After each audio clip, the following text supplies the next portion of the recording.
baştan alalım. Uşaqlar, bugünkü dərsimiz feilin təsriflənən və təsriflənməyən formalarıdır. Təsriflənən və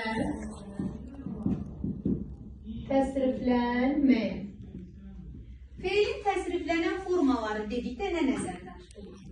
Əgər bir feil şəxsə, kəmiyyətə və zamana görə dəyişirsə, o feilləri biz təsriflənən feil kimi nəzərimizdə tutacağıq. Məsəl üçün, təsriflənən feillərə nəyi aid edəcəyik? Təsriflənən feilə aid edəcəyik əmr şəkli, xəbər, arzu, şərt, vacib və lazım şəkillərini. Bir də təsriflənməyən feillər var. Bu təsriflənməyən feillər isə şəxsə və kəmiyyətə görə dəyişir. Bunlar hansılardır? Məsdər, feili bağlama və feili sifət. Gəlirik bura. Təsriflənən feillərin də özlüyündə iki yerə bölünür. Hansılardır? Feilin sadə şəkilləri, bir də feilin mürəkkəb şəkilləri. Feilin mürəkkəb şəkilləri dedikdə nəyi nəzərdə tuturuq? Feilin mürəkkəb şəkilləri deyərkən idi, imiş və isəni nəzərdə tuturuq. Eyni zamanda bunların şəkilçiləşmiş formalarını nəzərdə tuturuq. Bura qədər kimsə üçün nəsə qaranlıq qaldı? Xeyr, davam edək. Biz bugün feilin təsriflənməyən formalarından danışmayacağıq.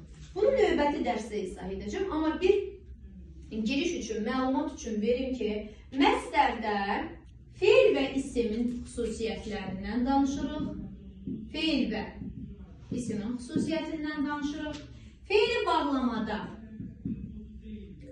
feil və zərfdən, feili sifətdə isə feil və sifətdən. Uşaqların böyük əksəriyyəti çaşır burada ki, məsdərdə feillə yanaşı hansı nitq hissəsidir? Baxın, isim sözünə. İsim sözündə s ortada gəlir, düzdür. Məsdər sözündə də s ortada gəlir. Bununla əlaqəli şəkildə yadınızda saxlaya bilərsiniz. Feili bağlamada qarışdırırsınızsa əgər, bağlama nədir? Birinə göndərdiyiniz məktub, düzdür. Məktub sözünün digər sinonimi nədir? Zərf. Görürsünüz, feili bağlamı ilə bağlama, açıqca, bununla əlaqələndirin. Feili bağlama, yəni bağlamaya zərf deyil. Belə yadınızda saxlayın. Feili sifətdə hansı nitq hissələrinin xüsusiyyətini daşıyır sualını verməyəcəm. Onsuz da onun adında əks olunur. Feil və sifətin. Aydın oldu. Bu günlük bu qədər, bu bölmə ilə bağlı, bu qədər bilgiləriniz yetərlidir. Növbəti dərs bununla bağlı izahlar verəcəm. Davam edirəm bugünkü dərsimiz olan feilin təsriflənən formalarına. Sadə şəkil və mürəkkəb şəkil adlandırmağının səbəbi nədir? Biz bilirik ki, təsriflənən feillərin, onu da qeyd edeyim ondan sonra, siz heç bir kitabda bu təsriflənən formaların sadə şəkil və mürəkkəb şəkilləri anlayışını görməyəcəksiniz.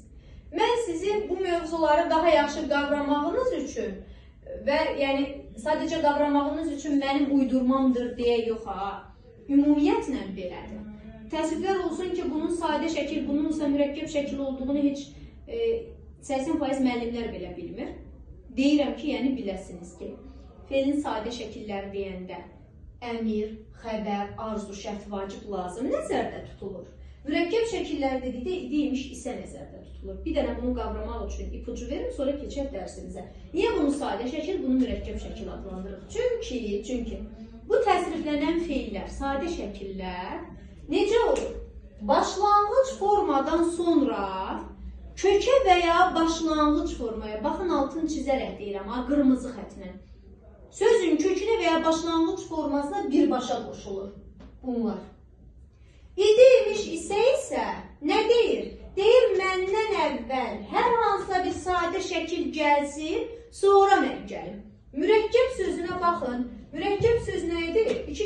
ibarətdir, düzdür?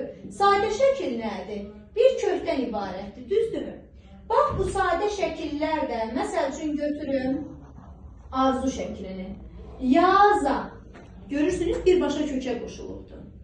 Və yaxud yazdıra, yaz sözün köküdür, dır leksikdir, A arzu şəklinin şəkilçisidir. Gördünüz, birbaşa kökə və yaxud başlanğıc formaya artırıldı. İndi gəlin idiymiş hissəni yoxlayım. Məsəl üçün deyirəm ki,